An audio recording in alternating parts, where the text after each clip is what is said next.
I was at a super impressionable age, and you guys had this thing where you were both super cool, hilarious personalities, cool tattoo people. Also, I don't know, your way of interacting with the outside world, your morals, the way you treated people. And like, I found this to be such an important thing still to this day, that I'm like, I wish the whole world had this. You guys give people the benefit of the doubt, and you move on quick. Like, you don't hold a lot of like we're going to be like vengeful. You're just like, oh, so-and-so turned out to be a douchebag. All right, no big deal. You tip really well when you go to the restaurant, and like, you're not treating waiters and servers like a different class of person. I don't know. You guys set like a certain example of giving the benefit, I guess just grace in general, that is so important. And I carry it with me, and I constantly see it in society where I'm like, I wish society would just have a little bit more grace. And then I'm like, where does that come from? It's you guys. You guys set that example. Shefsky here, and welcome to Fantasy House. Every week, a different special guest gives us an imaginary tour of their wild, weird, surreal fantasy house. It's the world's only NSFW real estate podcast. It is not safe for work, folks. All right, so don't play it at church, temple, mosque, or the chapel of sacred mirrors, or any job where you're afraid you might get fired. If you work somewhere cool, go ahead. Play this. You, your clients, your coworkers, you can laugh. But it's NSFW.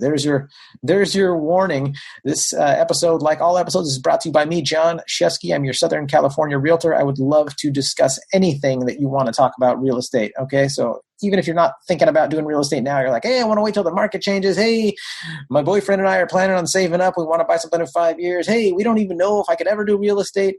Just let me know. We'll talk about buying, selling, why I love multifamily apartment buildings.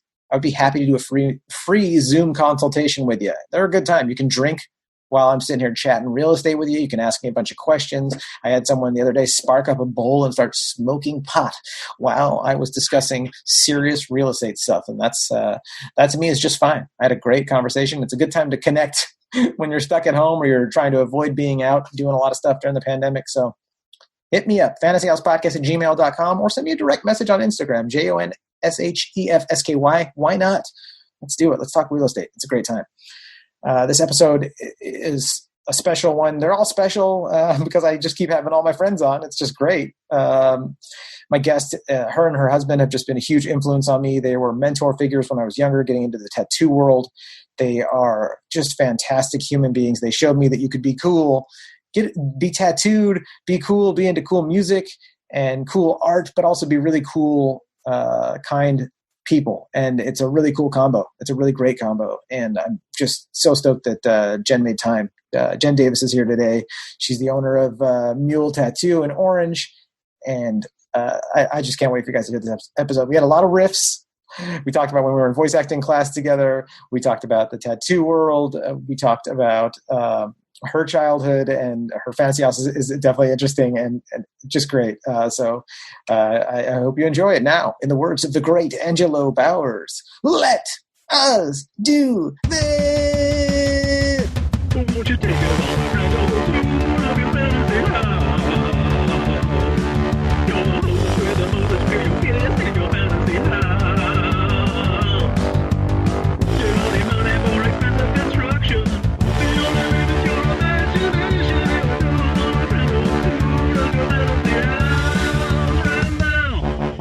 Call it up to the microphone and the booth.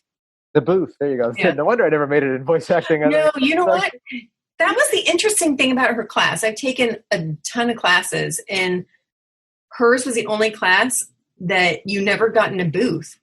You just did it with the microphone right there. But she had the engine. Do you remember that? Yeah. And she had the engineer in the booth, which I don't know what he was engineering, but yeah. And his name was like, it was something like sassy, like not like something weird, not Sergio or Carlo, but it was something like really sexy. Like, I don't remember, but I remember him having like this Caesar, something like that. Yeah, it was Caesar. I think it was Caesar. Yeah, and then Len Davis. When she'd call it Len, and they'd be like, we were just like looking around the class, like, no, Len Davis, and you were like, did you mean Jen Davis? No, yeah. If I told you you had a beautiful bod, would you hold it against me? Oh, dude. She was so, you'll know when you're ready. And you'd be like, well, what do you mean? Like, should I make a recording? You'll know when the time is right. I'm like, listen, this is one of the things I hate about the Hollywood entertainment stuff is it's so vague. It's like, what do you mean? Like, just tell me what do you want me to do? I'll do the job. You'll know. All right. Well, is now the time then? You'll know. All right, I'm stepping in. I'm going to do it. You're not ready. Okay, I don't understand people at all. Like, you're very hard to communicate with. Oh, God, that's like the epiphany of all Hollywood stuff. Or epitome. You know what ruins Hollywood for me? They expect you to have a vocabulary and be able to understand words and their definitions. And I can't do it. Like, what can you give me? What do you mean? Well, I was just riffing Jen because I just said the epiphany of Hollywood instead of epitome of Hollywood. It's like that trailer park character, Ricky, and just like always messing up words, all weird. I had an old boss like that. Yeah. Oh my God, yeah, he was amazing. His name was Zeke. Oh, already love him. Oh, he was awesome. He was from Chicago, and he. We'll get to the other part later. But so he was so he had his own office where he would tattoo, and he would walk around, and he didn't trust any of us, and so he'd walk around and be like, "Hey, how much is the tag on that one there? How much is it?" So then, as you're tattooing, the person be like, "Oh, they said $250." Be like, "Yeah, okay," and he'd go write it down. So while you're tattooing him, you had to talk about how much the tattoo was going to cost. What's the tag on that one? Yeah, that's hilarious. And then if I was working on like a cute girl, he'd be like, "Hey, you want me to help you stretch the skin there? What you got going on there?" Oh, so he was a sleazeball in every way. Oh, he sounds hilarious. Oh, dude. Oh, he was so funny. But he had what we called Zekeisms. Zekeism? Yeah. And he would say he was going to fire this kid. He's like, "Hey, you're expandable." Expandable? What does that mean? He was so funny. Oh, he was great. He was really great. There's so many characters. I mean, Tattoo World is full of crazy characters, for better or worse. But my God, there's some really. I remember having to keep track of prices at a shop. I worked in Fullerton at a shop, and the boss, the owner, was super lazy and didn't like to really step up and like do his own responsibilities. So he would hire super scumbags because he just wanted to get the money in from them bringing in their first round of clients for the first 2 or 3 weeks, because they were, as Zeke would say, expandable. But he would ask other artists, specifically myself, to go and keep tabs on like what they were charging, because one thing in a badly run tattoo shop where you don't take care of your employees and you don't hire high quality human beings is you have people that say they charged $100 for a tattoo when they really charged $200 for the tattoo. Right. They keep the $100 and then they split the other 100 with the owner, and therefore they're, what is it called, money laundering or some form of scam. And that's it's not laundering, right? It's embezzling. I think it's embezzling. It's bamboozling. Yeah. Oh, actually, have you been embezzling money from me? You've been lollapaloozing me for years. You've been ambivalently taking money from me. And lollapaloozing. Oh, dude. Speaking of Lollapalooza, when he did the Burning Man on me, he took all the money. Right? Or no, it's Lollapaloozing. Okay. Lollapaloozing. I lollapaloozed a lot on that guy. So stupid. It's so stupid. Should I just pull the fire extinguisher off the wall and just spray? Oops, I'll be here all week with my Chalk Santa Claus beard. If you're just tuning in to Fantasy House right now, listeners, we had to move because I was upstairs in my house and the internet connection was so bad. So Jen and I have already been talking for like an hour and then realized we can't release this because it's pausing every 10 seconds. So now I'm in the garage, which is why there's a fire extinguisher behind me. And it's working. It's working. Thank the Lord. It's actually working. This will have to be my spot. I'll have to tell my wife, too, that she can do her work Zoom calls in the garage. Oh, yeah. That's fantastic. Oh. Well, and then it froze? No, it didn't. No, it didn't freeze. Better not. You don't freeze, Internet God. I pray to you every freaking night. And the all lights go out. Like, damn it. First it giveth. Am I right, folks? But, dude, the voice acting classes with Bell Sound, that shit was awesome.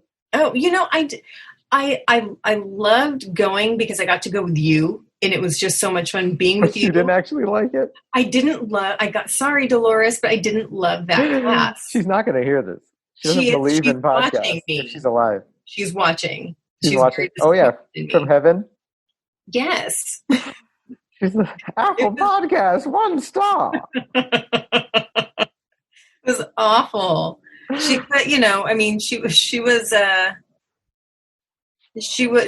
was fun, but I wouldn't have never taken the class again. I only had one other class that was worse than that one. And what was that like? That one was just the worst. It was really bad. These people, they were not the kind that'll be like, you're not, you'll know.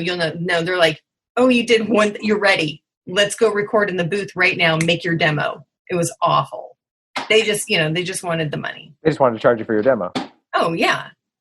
Oh, that was terrible. That's why, like, the people I think that do best in entertainment of my friends and the people that I've seen it through experience has been if you have a mentor, whether it's someone in your family that you grew up with and can trust, or just you get involved, like with comics, you start opening for someone. If you're opening for Rogan or Burr or one of these a bigger name and decent human being dudes or ladies, they're going to tell you, like, don't trust so-and-so, they're a scam artist.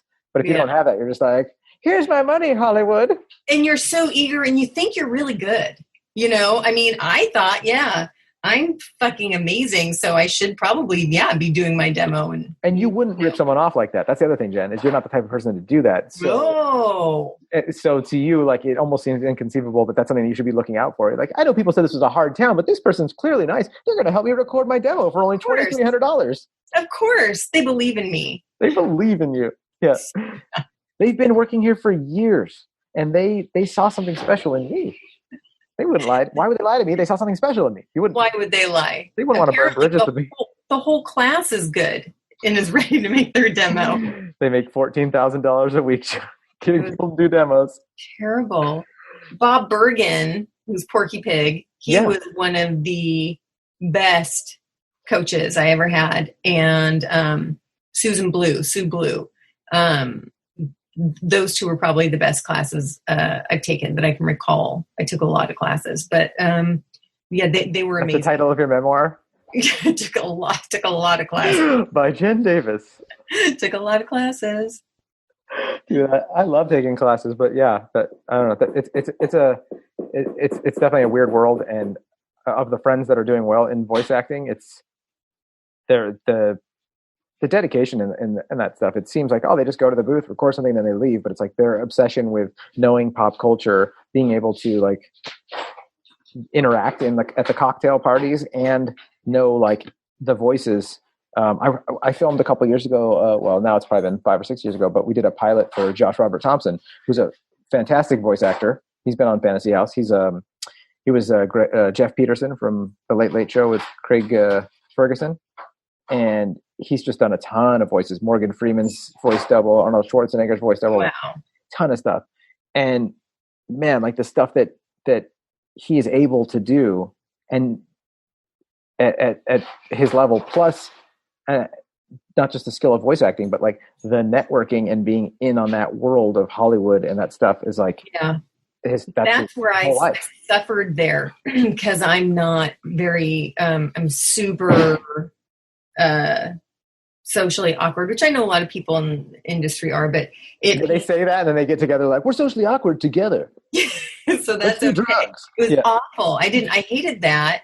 And the funny thing was the more classes I took, the worse I got. So I did great in the beginning, and I would do like a couple of things here and there. I booked a few things like, I guess I'll do this thing. Oh my God, I got it. Okay. And then I would, do more and more and more classes. And I was shitty. It was just terrible. So that's an interesting insight, because so much, there's such a belief in like that you should just keep going. You're never going to be educated enough. Keep reading, keep going to the classes, but what you're explaining to me right now is almost like your natural talent and your comfort of just relaxingly going in and doing a voice maybe you started second guessing all that stuff and trying to rebuild who you were. And it's like, you're not a 7-year-old taking voice acting classes, learning how to speak for the next 20 years.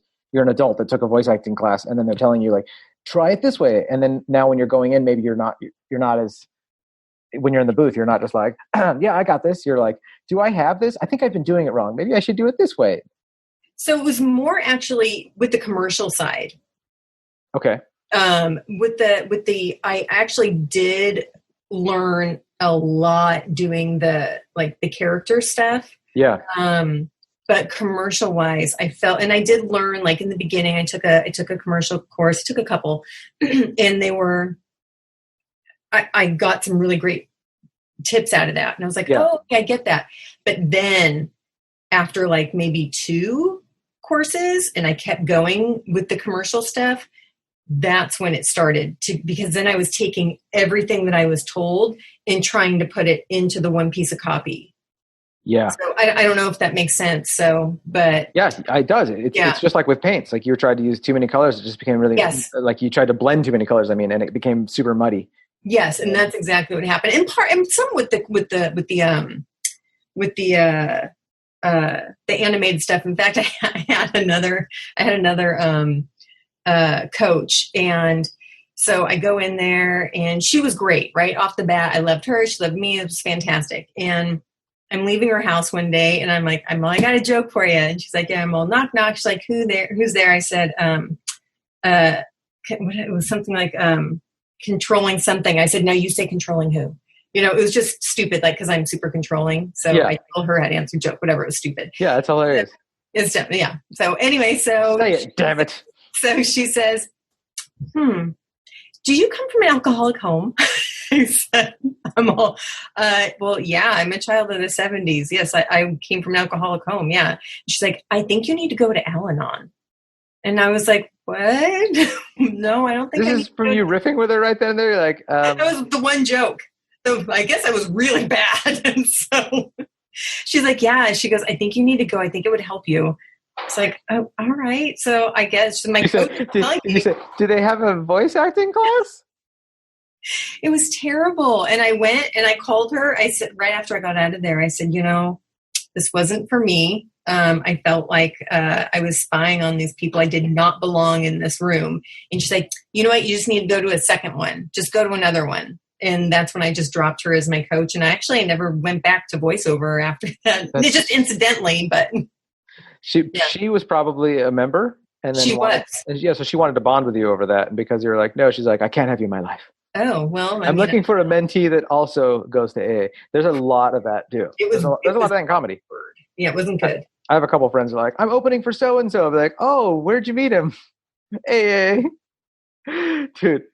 So I used to know the opener for I won't even mention names. Can't say his name. More than 1 or 2 comics, like 3 or 4 comics. From like, where'd you meet your headliner buddy? That's your guy that you're touring with and opening for at either NA or AA or one of the anonymouses. Yeah. Yeah. So it's wild. It's a wild world. And now you look at this. You're a tattoo lady and rocking and rolling, and you're educating yourself. And I'm going to be a teacher. Going to be a teacher. Yeah. I think you've always like been awesome. Like with, being a teacher, being like setting a good example. You're not even like abrasive as a teacher. You showed me so much stuff. You and Josh both have always set these incredible examples for me. Thank you. It's crazy. Like what a big part of my life and like decision making and stuff like that. I was at a super impressionable age. And you guys had this thing where you were both super cool, hilarious personalities, cool tattoo people. Also, I don't know, your way of interacting with the outside world, your morals, the way you treated people. And like, I found this to be such an important thing still to this day that I'm like, I wish the whole world had this. You guys give people the benefit of the doubt and you move on quick. Like you don't hold a lot of like we're going to be like vengeful. You're just like, oh, so-and-so turned out to be a douchebag. All right, no big deal. You tip really well when you go to the restaurant, and like, you're not treating waiters and servers like a different class of person. I don't know. You guys set like a certain example of giving the benefit. I guess just grace in general that is so important. And I carry it with me, and I constantly see it in society where I'm like, I wish society would just have a little bit more grace. And then I'm like, where does that come from? It's you guys. You guys set that example. Sweet. To show that you could be cool and that at the same time. Just blew my mind. So sweet. Thank you. My goodness. It moves me, and I'm so grateful that I got to be influenced by you guys, and it means so much to me too, because I've got my kids now and I try to teach that stuff. And I'm just glad you guys got to me when I was at a young age, because I could have easily just been hanging out with pieces of shit people and been like, oh, this is how we're supposed to act. This is what society's all about. This is how people act. And somehow I ended up getting lucky enough to be around you guys. And I was like, it's cool to be a decent human being. It's so sweet. Yeah. Oh my gosh, that's so sweet. Thank you so much. I know it's probably what do you call it? It's overwhelming and embarrassing to have someone do this to you. I'm like, Jen, can I just read this to you? I wrote this to you. It's a poem. But still, seriously. But I don't know. I just want to tell you that. I know I've told you that stuff before, and I just need to try to package it nicely. And I was like, well, we're on the podcast. I have to package it nice. I can only do this for 30 seconds. I can't cry on the phone on my podcast. I can. Yeah, you can. My guests are encouraged to cry. You're listening to Cry Time with Jon Shefsky. Cry Time. Oh, God. Oh, man. What would I pray for? What would I ask the genie for? 1,000,000 days to make 1,000,000 podcasts. Cry. Actually, some of my favorite tattoos were when people would cry because it was like if I did a portrait, yeah. And they would look in the mirror and they'd go, it's him. Yeah. It's him. So every time someone came in to get a portrait of a deceased person, Mikey C would be like super excited to see if that was going to happen. If the cry meter didn't go like ding, ding, ding, yeah. like a thing at the fair that you hit with a hammer. It's all, yeah, ding, ding, ding, yeah. Ding, ding. They and cried. I knew that was like the best compliment, right? Oh, that's so great. Yeah, that was the best, making people cry. Should I have cried when you give me my Bill Hicks tattoo? I love that tattoo. Is it good? Oh, dude, it's so good. It was at one point, I think. Oh gosh, that's not bad. It's a great tattoo. I mean, that's okay. It's been sunburnt a couple times. Hey, that's all right. Not bad. Not such bad. A great. I always think I'm like, man, it'd be cool to get Carlin and Chappelle just kissing, hanging out. Carlin and Chappelle. Sitting, actually, if you do like a cartoony body underneath Bill Hicks to where he's sitting in the middle of them and they're each on the park bench and he's going skiing with them, giving them both handies, that'd be great too. Oh, that's sweet. That would be fun. That's really sweet. That would really be something sweet. Oh, dude. So I got to tell you, I was very nervous about this fantasy house thing because I listened to the podcast, right? Yeah. And so last week, before you asked me to do this, my sister and I are talking and she's like, are you literal? Do you think, are you a literal person? I was like, I don't think so. Well, I guess I am, because I started to freak out after listening to these people talk about what their fantasy houses. I'm like, oh my God, like they're talking about unicorns deliver donuts on their horns. And I told this weird shit. I was like, I don't know. I'm getting nervous. I don't know. What am I supposed to say? A wine cellar in a cheese cave? No, that's not weird enough. I don't know. But I thought of something. That sounds great, by the way. It does, right? Yeah. The donuts or the wine? All of it. Yeah. I mean, donuts, yeah. We have the wine and cheese. Sommelier. So I was thinking about it yesterday. And I don't know if, again, here comes the literal part. I don't know if this is allowed, but yeah, totally do it. So I was thinking about the house being broken up into my favorite rooms as a child and favorite. So when I was a kid, every summer I would go to my great aunt and uncles in Florida. And I would have their apartment in there, but it would have to be that time period, and I have to be in that time. Oh, rad. This is very Labyrinth, Drop Dead Fred. Yeah, interesting. Okay, cool. Yeah. So that's what it would be. Even maybe slide night. We were talking about slides earlier on our first podcast. Yeah. One where we were going, hey, Jen, what do you... Oh, yeah, dude. Bad internet. So, different rooms or different, I guess, memories would make up, plus the wine cellar and the cheese cave. Okay, yeah, let's go through a tour of it. What does it look like from the outside? Where is it located geographically? Ooh, so that's a great question. I would have to say either Irvine, because that's where I grew up. Okay. Or well, I mean, I guess it depends on the room or the house or the memory of the time. But I'll say Irvine. Okay. I'll say Irvine because that's where I grew up. Irvine. Irvine. I always think of the Pablo Francisco. He used to go, spoiled brats in Irvine. Oh, yeah. Yeah. Irvine. Yeah. I'm going to Irvine. Yeah. And Daniel Tosh used to say, enjoy your mall, Irvine, or whatever. He used to have some sort of like condescending Irvine. I love Irvine. Oh, dude, me too. I made a rap about Irvine a long time ago. And do it, please. You're in the booth, Jen. God, but shoot. Irvine, you so fine. I can't afford to buy a house because I ain't got a dime. Irvine. I think it's a little offensive, so maybe I won't say it. But is that how the rap starts? IRVINE. We all drive SUVs. Well, that's super offensive, Jen. There probably is a coalition of SUV parents that are like, it's a little racy. I'm not gonna lie. But anyway, so yeah, and then I would walk into the house that I grew up. Well, we moved around a lot. So the main house when I was, I think, second grade. Where we lived on this really bitch, and it wasn't a cul-de-sac, but it was this, not a through street. I don't know. It was just really great street. And we used to be out there roller skating all the time. And I just remember amazing times in this house. So I think part of my fantasy house would be that house, those times. And then wait, you got to move over just a drop to your left again. Nope, no, not that much. Just a drop, just a hair. This is super interesting. Well, it was just happening. It's so weird. I'm wearing a black shirt. I got to show you this. Hang on a second. Yeah. Oh my God. So I'm going to show you this. I'm going to send you this picture. I'm wearing a black shirt. I'll show you when I post this on Instagram or whatever.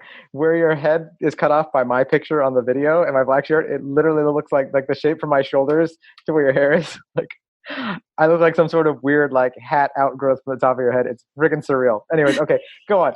Sorry, it's just too trippy. I had to stop to tell you that. Okay, go on. No, it's good.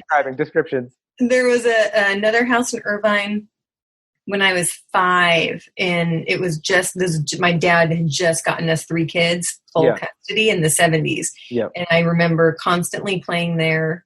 I don't know, just all these memories with like. So again, going over, as we talked about in the first podcast, slides, the old slides and the old like negatives that I've been finding, it's sparked all these memories that I forgot I had. Yeah. And so I would love to go back as I am now, but in that little kid body, so I could actually totally enjoy all the freedoms, enjoy, my dad's past, but enjoy my dad and my great aunt and uncle at their place and my grandma at her place. And I think that would be my fantasy house. Oh, just I love that. My past. Okay. As a child. Yeah. So do you want to describe like some of the different rooms? Like, you can just, you don't have to go to everyone and anything like that, but just the top, Yes. Okay. So we walk in the front door. What are we walking into? Hey. So we go through the front door. We're going to be in Florida. Okay. And we're in this condominium with the kitchen, and to the left is that gold veined glass. Okay. The kitchen has metallic, like paisley wallpaper. Okay. And we would eat Entenmann's all the time. We would have midnight snacks all the time. What Entenmann's? Are you talking about like the Danish thing? That's like yes, the chocolate donuts, the cheese Danishes. Cheese Danishes. I used to love those at my Bubby's house. They were amazing. Yeah. And as a kid, you don't care. I mean, that's all we ate all day. That Milanos, we felt very fancy and bougie eating, because that's like Pepperidge Farms, the cookies. The Milano. Oh, I still go crazy for those. I'll buy them every now and then, like every couple years for like a little cheap thing. Oh, the way they crunch on you, they sink into your teeth. Oh, Milano. Mm-hmm. Alyssa, your cookies are the bomb, girl. Alyssa Milano cookies, eat them every day. Double stuffed. Double stuffed Alyssa. That sounded wrong. Keebler wrote that. Keebler wrote that. That wasn't me. Okay, blame it on the creepy. Oh no, double stuffed Oreo. Whatever. Anyway, you get it. Right. So apparently she gets it. Folks, we will be here all week because we are quarantined. Please bear with us. Alyssa Milano, if you're listening. I debated having a cocktail before this, but I'm glad I didn't. I am so glad. So anyway, so Entenmann's. So I had 2 shots instead. Those big glasses of whiskey. So I'm glad you brought that up because there's also booze involved at my great aunt and uncle's house. So every day he would come home from work and we would pour him a shot of what we called fire water, and he would let us have some. How old are you? You're just trying whiskey? Like, I was like 7. Whoa! Didn't that just burn your mouth and make it numb? Well, that's why we called it fire water. But we still did it every day. I already said fire water, Jon. I am thick in the head, Jen. I don't know what's going on. So those were like the best times. We would dress up as hookers and they would give us money. Oh my God.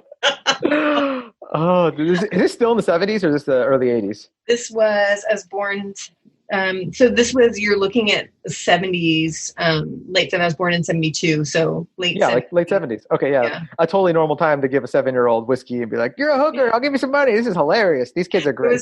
We dressed up in my great aunt's clothing. Those were some of the best times of my life for sure. We're spending it with them. They would take us to vaudeville shows, burlesque shows. They took us to fine dining. They wanted to culture us. They just wanted to expose us to they were just bitching. We gambled with them. Cool. They were really bitching people. That for sure is like the focal point of the house would be so that. Cool. Yeah, it was really cool. That's beautiful. So that theme colors, I'm thinking, what is it? Is like sea foams and like what? No. So you had a lot of golds, a lot of. You should see. I have all the frames from my Bubby and Zeta's house when they passed. We kept them, and I was like, I don't know what to do with all these gold frames, but I don't want to throw them away because it's my Bubby and Zeta's style. But I'm just like, it's a lot of gold. This painting, I inherited their paintings. Oh yeah. So here's one of them. This painting here cool. has been in it's like shown up as cameos in the old slides from like the 60s.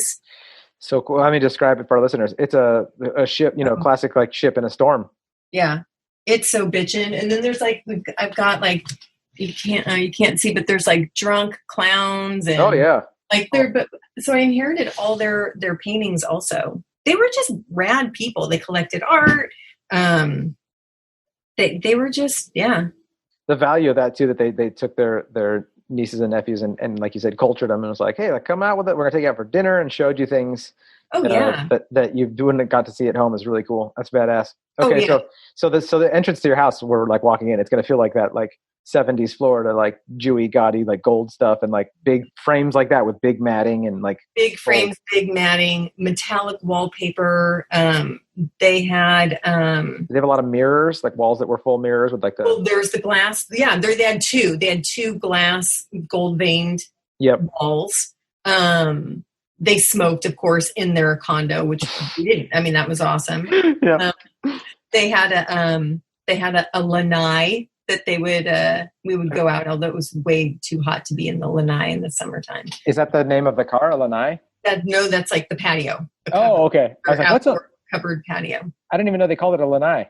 Yeah, it's the lanai. So and then what was cool is that she was a saint. So basically, my sister and I married. They say you marry your father, I married my great uncle Jack, and my sister married my great aunt Gertrude. Really? Yes. Like their personalities is what you look for. Even Josh kind of looks like my great uncle Jack. That's hilarious. Yes. Yeah. So gold.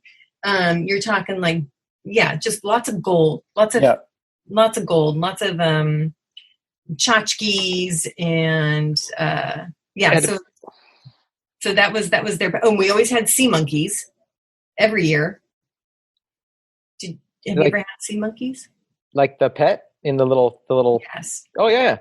Yeah. So every year we got those. So that's also in the kitchen. And so that's going to be in your fantasy house. You're going to have sea monkeys in a.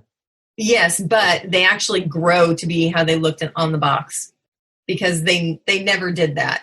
And every year I gave them a chance. You're like, come on. Oh, yeah, super misleading marketing for kids. I always wanted those. My parents were like, it's just tiny shrimp. You're not going to. Like, what? Look at crown. I never saw any of it. So, yes, in my dream home, they actually look like how they did. Did you ever see the South Park episode with them? No. Oh, dude. There is an amazing South Park. I wish I was good at remembering numbers and things. Did I do that tattoo on your knee? Is that a Oh yeah, crab? those are my crabs from Life Aquatic. Did I do those? The sand crabs. Yeah, you did them. Okay, that's what I thought. Yes, ma'am. I forgot about Oh yeah, I love these crabs. Yeah. My kids love them too. No, that's still one of my favorite scenes in Life Aquatic and in many movies. I didn't know that they were mating. Or what is it? God, I forgot I don't remember.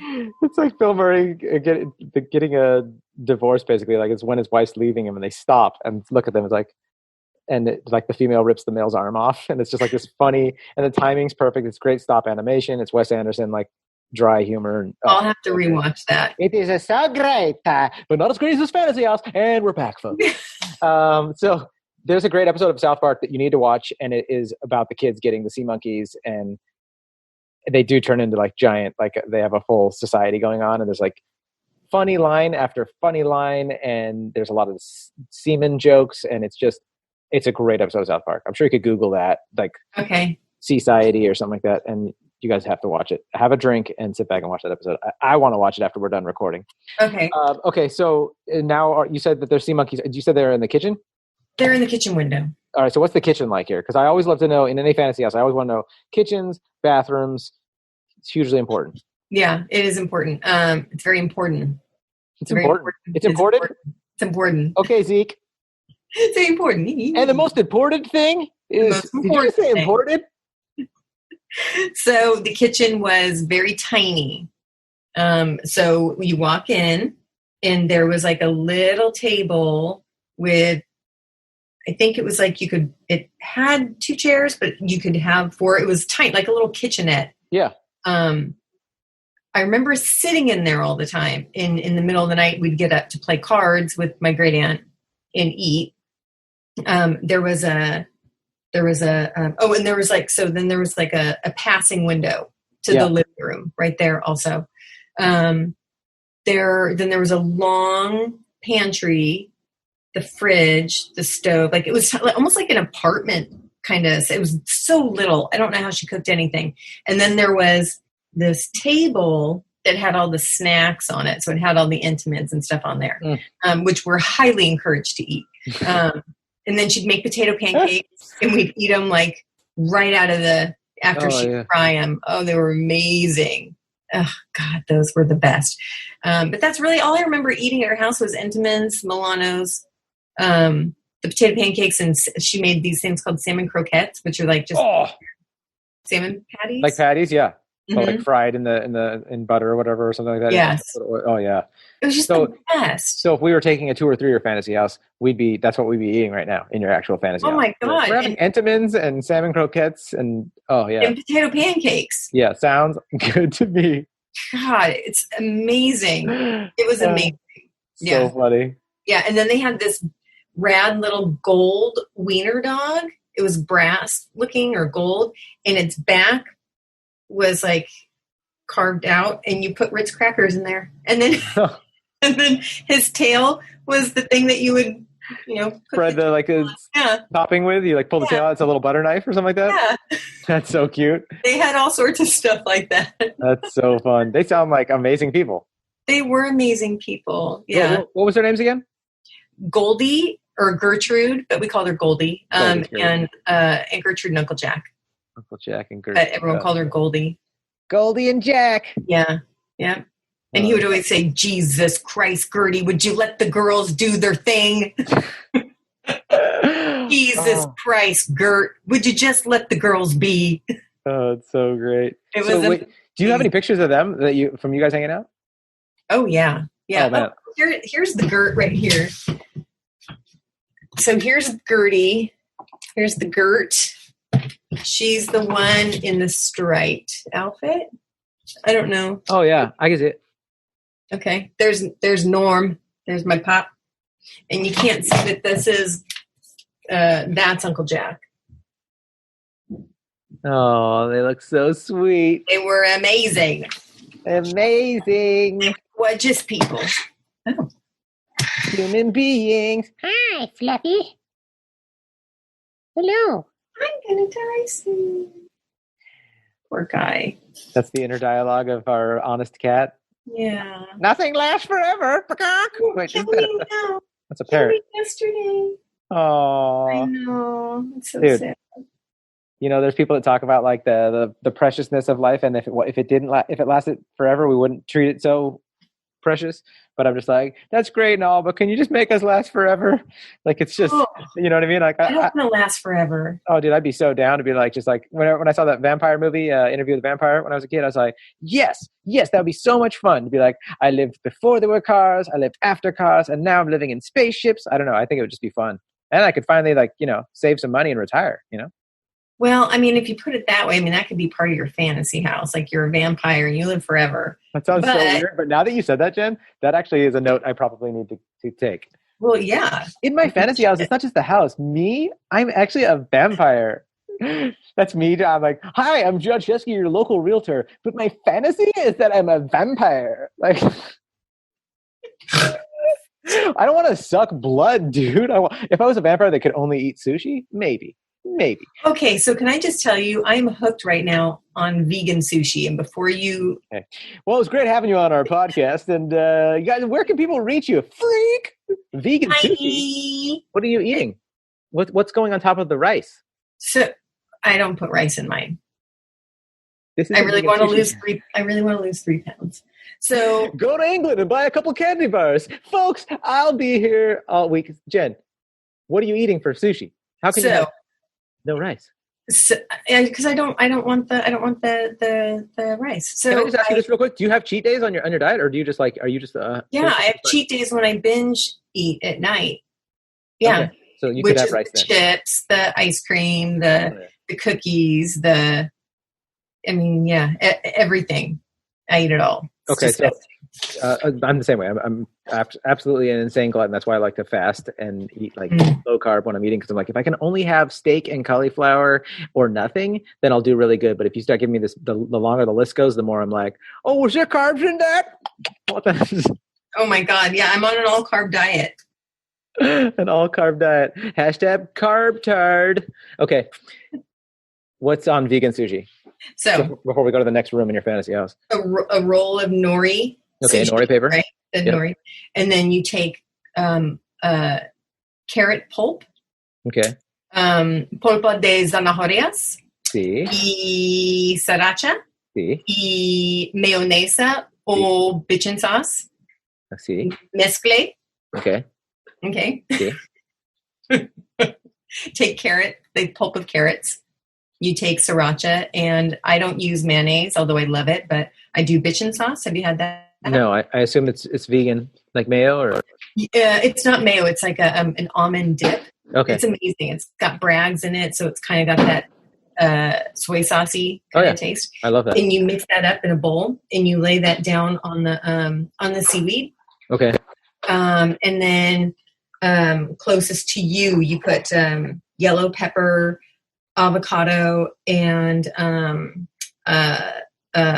cucumber, and then there's that Fuji kaki. Right? The sauce that has like the nori paper and the vinegar, like the. Yeah, it's not a sauce. It's got sesame seeds, the nori. That's what I meant. Oh, okay. A sesame, like kind of. Yeah, so I don't use that either because there's sugar in it. But if you're going to make it, it gives it more of a fishy flavor. Yeah. And then you just roll it up and chop it up, and it's amazing. It's almost like you're making vegan spicy tuna with the carrot pulp. That's exactly what it is. Okay. Yeah. And then if you use parsnips taste just like crab. Then you could do a California roll. Really? With the parsnips, yeah. Now I can't claim this as my own. With the parsnips, that was me, and the bitchin sauce was me, but the actual recipe I got from Tabitha Brown. And so she did it, but she does it with mayonnaise, and she makes it good with rice. And so she makes like the good, legit way. But I eat like 1 to 2 rolls a day now. I'm obsessed with them. They're so good. I will do, and for our listeners that are like, I already know how to make all this stuff, John, tell us about the fantasy house. I'll get through this in a quick second. I'll take nori paper, and I'll do tuna salad, like canned tuna salad. Yeah. I'll mix that with like, I love a ton of sesame seeds. I'll put sriracha. I'll put mayonnaise. Sometimes I'll put, if I want to sweeten it up, I'll put some sort of sweetener in it. I'll even put stevia if I want to just do something like I don't want to put actual sugar. Put something in there to give it like a little sweet, spicy tuna flavor. And then I'll mix that up. And you can do that with or without rice and nori paper. Toast the nori paper if you want. avocado, cucumber, So good. and it's outstanding. Sounds And amazing. oh, I love it. I'll even do it if I order sushi on a cheat day and then save some. Like if you can pay like an extra for an extra thing of California roll or whatever. I'll do it the next day on my own nori paper. I'll be like, I'll use that extra California or that extra spicy tuna to make rolls tomorrow. So anyways, thanks for letting us tell you guys that. If you're listening and you want to do that, highly recommended. So I think I'll have a bite of the fake sushi in your fantasy house, but I'm probably going to be stuffed full of Entenmann's and frozen potato pancakes. Frozen. Oh, did it freeze for a second? Okay. It froze. Well, it's back, and let's go to the other room. What's the other room? Ooh, I don't really know. I'm trying to think of. Okay. You have to have a bathroom. Then okay, yeah. You just ate those vegan rolls. I gotta poop, Jen. What's this bathroom like? That's a good question. I'm trying to do the Rolodex of my favorite bathroom in one of my houses. It might, you know what? It was my dad's bathroom in one of the houses in Irvine. Okay. And it was pretty big, and I always wanted 2 sinks for like my master, right? Because Josh, we only have 1 sink in ours. I just love the idea of brushing our teeth next to each other. Hey, high five. Oral hygiene's important, and so I love that they have that. So it's a bit and it's open in the room. So you've got, but not of course the toilet and the shower separate. But so the bathroom is big, and it's in the master bedroom, and it's just open, and there's the double sinks. And I guess just the toilet and the shower in the other. I mean, it's not really that extravagant, but I love the idea of the double sink. What kind of flooring does it have? And what color is the color theme? It is carpeting. I'm going to tell you. Carpet in your bathroom, you freak. That made it all worth it. You're like, it's very basic, but it's also going to get real weird right now, John. It's carpeting in the bathroom. Oh my. Yes. And I'm going to tell you, it's going to be pink. So a nice I love it. Pink carpet. It's so great. Oh yeah. Dude. With the pink carpet toilet on like seat, Yeah. Oh yeah. The carpeting on the toilet. The least hygienic things to do in a bathroom. Totally. Yeah. That poop in the air, those particles. Yeah. It just gives them a place to land. You can't really see them, but if you could, it would be a very was it Neapolitan ice cream everywhere? I don't know if you remember, but they also, in my fantasy bathroom, there's also pink toilet paper that they stopped making. Yeah, because it was carcinogenic, right? Like wiping your butt with pink all the time was actually causing colon cancer. Yeah, so it also has pink toilet paper. Oh, dude, it's great. Is there anywhere else in your fantasy house that we need to see? Any other rooms? Do you have a garage with any cars in it, or other vehicles, spaceships, or boats, or? No, again, I'm a little too literal to have a spaceship in my. Oh, they don't really have spaceships nowadays, Jen. I don't know. NASA in my fantasy house. Well, in my second kitchen. There's another. Well, there's the 80s kitchen, and that one had lots of Chef Boyardee beefaroni and pot pies. Oh, I love pot pies so freaking much. I've been wanting to make one lately. I haven't made one yet since the quarantine. I want to make one. You should make one. I'm looking up. Do you have a good recipe for in my kitchen? Do you have a recipe for non-carby, for the keto, whatever, to do it with almond flour and egg or anything like that? No, because I'm talking Swanson's frozen. Oh, yeah. I like the Murray calendar ones, just definitely the chemical-y ones that you get at the store. Yes. Okay. Yes. And that looked out. That kitchen opened up out into the backyard. Yes. You can watch the kids play while you're cooking or cleaning. I watch the neighbor kids play. Yeah, not you necessarily. I'm just saying that's why it's like the kitchen sink window so that you can see your kids playing. It's like the whole thing behind those farm sinks. Oh, yes. It had that. It did have that. Yes. And there was a pool with a slide and a jacuzzi and a diving board. Oh, yeah. Yeah. But again, this is just memories. It's not, it's it's beautiful. It's so cool to turn the memories into in the food, of course, it's important. Oh, yeah. In my dad's second marriage wedding cake in the freezer that I would cut pieces off. Would you really? Yeah. That's there. You're like, John, not just the Entenmann's. You gotta try some of this old cake that's been frozen for a long time, which never tastes good. It always tastes weird. Yeah. Oh, it's so weird. All right, well, I'll have a bite of that though for the show. Yeah, it's good. It's a little frostbitten, but I think you'll like it. That's and I think that. I think those are the rooms. That's badass. Can I just add one thing that you have to have in there? Yeah. Somewhere you have to have a portrait of your dad in his muscle, topless with his like muscle shirt things. Well, I'm thinking there's just going to be wallpaper of that. Okay, that's great. Yeah. It just has to be there. I just thought of it right now. I think that's your fantasy. How dare you? You're listening to John Comes Out of the Closet in Other People's Fantasies, episode 5000. This one titled, I'm Not Gay for the 5,000th Time. There's been an awesome fantasy house. Thank you. I'm glad I heard some of your fantasies as well. I don't have a fantasy about you having wallpaper of your topless dad. It's just so our listeners know, so they're not all like, oily. Jen posts pictures of her dad in like, he was a, what do you call it? Like a bodybuilder in the 70s, right? Yeah, he model. Yeah, he lifted weights. He was a model. I have all of his pictures right here. He was just like a super buff dude that like was extremely tan, and so the pictures are hilarious. Very tan. I have a whole bunch of his Playgirl audition photos.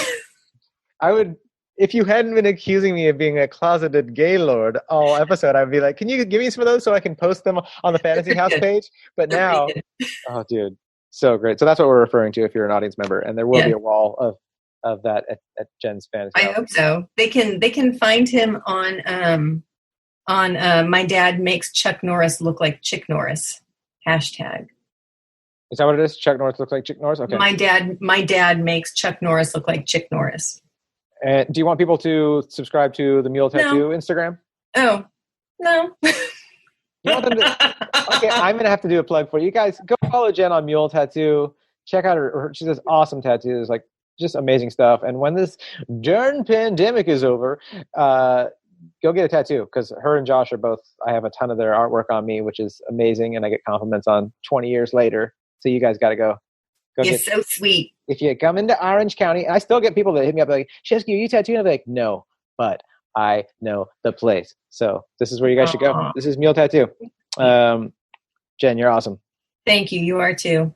All righty, friend. So much fun. Thank you for making some comedy with me. I appreciate it. Yeah. I love you very much. I love you too. I will talk to you someday in another 20 years. We talk at least once every couple months. Guys, if this is your first time tuning in, hit the subscribe button and go ahead, give us a review too, not just a review for the show, but a review for Jen's disgusting vegan wannabe. Just eat some fucking spicy tuna, all right? Fish are not living there in pain. Just kill them and eat them. You're putting them out of their fish misery. The ocean sucks nowadays. You've seen all those six-pack things that are floating around that are going on their heads? They want to die. Just get some spicy tuna. Straws. You know what? Straws. Dude, taking a break from riffing, shit bums me out. I'm like, can't we just stop using straws? And everyone's like, fucking liberal. And I'm just like, I'm just saying, like, who needs a straw? Like, but that's how it is. It's the world we live in, folks. It's the world we live in. It's a great dimension. Thank you, Lord, or whatever computer programmer made this realm up. Dear Satan. Guys, subscribe. Give us a 5-star review. Give us any review. You don't have to give us 5-star. Give us what you think we deserve. That's your God-given right in this beautiful frickin' country called America to give us whatever review you want. If you're a longtime listener, hit the share button and let people know about Mule Tattoo. Get in there and go get a tattoo as soon as the reopening happens. And if you're listening to this after the pandemic, hit them up right fucking meow. All right, love you guys. Be silly, have fun. Thank you all the first responders and emergency workers, janitors, people that are keeping our society functioning, and people that are just being positive and keeping a bright, optimistic view of the future for us. I appreciate that. All right. Mwah.